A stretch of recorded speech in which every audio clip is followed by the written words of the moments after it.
spotlights, so you get this like eerie feeling already. There's this quiet eerie feeling, and yeah, then just to have them wandering down the road and then past us, and yeah, they're funny looking lions. Not funny looking lions, but those eyes. There's lots of history there, huh? Lots of they've seen stuff. They've seen stuff, and yeah, it was just amazing to have them walk right past. So, didn't expect them to walk right past, and what was quite funny, as you guys saw, there were 3 of them, and the 2 came past the car, and I'm sitting on top, and Peter's here taking photos too as they go past, and one of the lions had this kind of a like a little dread. Yeah, almost like a little dread, and he was a little. He did look a bit more menacing than the others, you know. So these 2 come walking past, and this one just goes into the bush, and I'm like, where are you going? Because now it's dark, and he's just into the bush. But yeah, he doesn't like cameras, obviously. He's like me. So yeah, but it was amazing. It's except you don't have a little dread hanging. No, I don't have a little dread. Which I'm quite glad about. No, yeah, it was an amazing experience, which once again I'm glad to have shared with you, and. Yeah, hopefully many more now that we're having the night drives. 3 of them this week, huh? Yes. Yes. Tuesday, Wednesday, and Thursday nights. Yeah. So hopefully we'll see something. It's not you having a night drive. You'll be on them as well. Yeah. I mean, You love being up. I mean, I know that you like being up at like 2 or 3 in the morning sometimes. Yes, so I do. It's quite easy. No, I like my sleep, but I'll go out for this because it's a different experience. It's really nice, and nice to share it with you. And now I'm done sharing. You done? Yes. You done? Yeah. Okay. Well, it's very nice to see you getting more and more comfortable this side of the camera, and I'm even starting to feel comfortable talking to you in this kind of context. It's a bit strange still. Obviously, we know each other quite well. We've spent trying to work it out the other day. It's over 10 weeks now. 2.5 months solid, every single day together. It really is. With everything that goes with it. Well, before I start blushing and making up for missing out on Valentine's Day yesterday, we're going to have Mr. Brod join us around the fire. And thanks so much, and good evening. Yeah. Voila. Bye, donkey. Okay. Fortunately, which way to turn? Yeah, you have to sort of... today at one stage, climbing under the babaloo, the whole thing got unhooked. Hope this will work. Pete, first of all, you're much more appropriately dressed. It's hotter. Yeah, it is, yeah. But I didn't have to walk through grass, so no risk without ticks. And yeah. I think after Herman gave us a pretty generous dose of whatever he was spraying, I think there won't be any mosquitoes for the next weekend. He sprayed early just before we started. He sprayed, and I was way over there. Pete was almost in final control. But we do appreciate it, Herman. Looking out for us. Nice. Also, if we did inhale a mosquito now, it'll fly straight out of our mouth again, because it's all repellent inside. Reminds me of that commercial with the guy eating the pizza with the jalapenos, and the mosquito bites him and then it explodes. It's a good commercial, actually. Yeah, it is. Yeah. But hello everybody. For think that I'm just here with Peter, but all of you out there as well, of course. Yeah, it's been a nice week, eh? Has been, I'm still interesting. Think of everything that's been going on. You've been quite busy. A couple of technical things. We'll talk about the Hancock thing just now. But I want to ask for a prediction from you as well, because you've always been into and like your smaller and more sort of inobtrusive or surreptitious animals as well. What do you think we might see over the 3 night drives? Over the 3 night drives?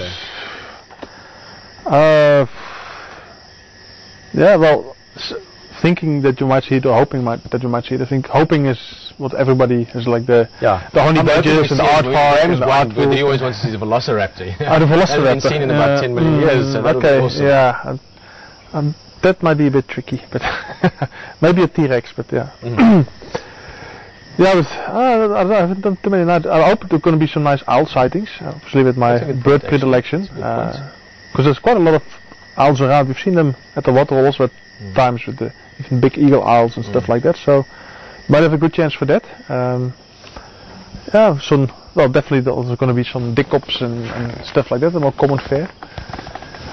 And who knows what pops up in the road, eh? It could be, as I said, it could be lions, leopards doing their stuff, or just animals that you normally don't see during the day. But whatever it will be interesting, eh? It's going to be different. It's also a different sense being out there. The whole vibe, the whole experience of it. I've done a couple of, not many to be honest with you. I've probably in total done 15 or 20 hours or so out that time of night. Around midnight, over midnight.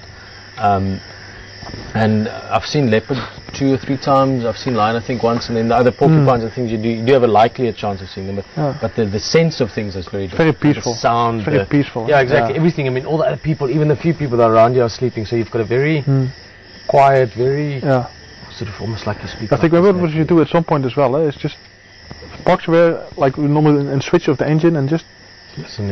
Listen. That's going to be so great because it sounds so different at night. It's amazing. Yeah, it travels like afar as well. Yeah. That's going to be interesting, yeah? No, for sure. Peter, and to be honest with you, I've spent very little time on the computer since I've been back. I only started looking at photos today, but you said there's a couple of things about the Hancock Foundation and the Eagles. I've seen a very, very little bit of it. Yeah.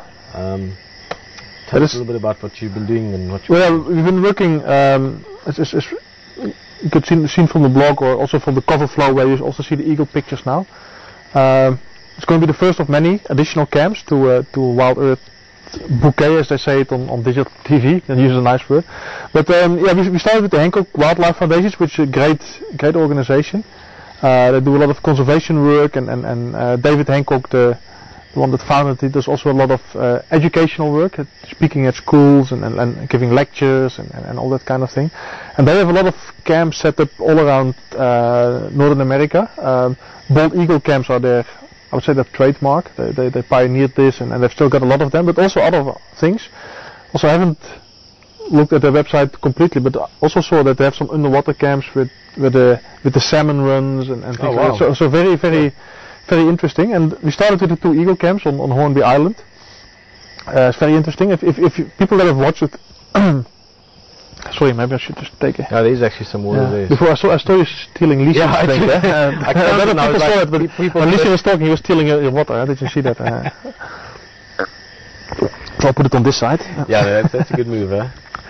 But yeah, coming back to the eagles, they're beautiful eagles. They're black with a white face, and they're on the nest already.